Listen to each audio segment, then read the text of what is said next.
I was dreading Lilo and Stitch the moment I heard they were remaking it. The decisions made were just idiotic. One change I did not appreciate was that Nani did not go with Lilo to pick out Stitch. In the original, you got to see the contrast between Lilo and Nani the first time they met Stitch. And then it shows Nani selflessly allowing Lilo to adopt him. Now look, I do appreciate that it wasn't as carbon copied as The Lion King. And I also appreciate that a lot of people found happiness in this movie. Those are just the sort of people who aren't as mad at the world as I am.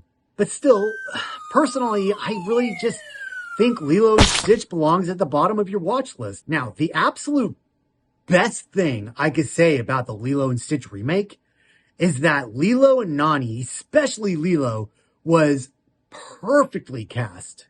Like, they didn't choose a little girl who's already been in the acting business her whole young life, or who's already got the plugins to Hollywood and acts all hoity-toity. No, they chose a little girl, from what I could tell, who was just off the street. And she just was a kid. And I think it was just perfect for the role of Lilo. The Lilo and Nani that were cast were absolutely perfect. So I do have to give credit where credit is due. Maybe that, okay.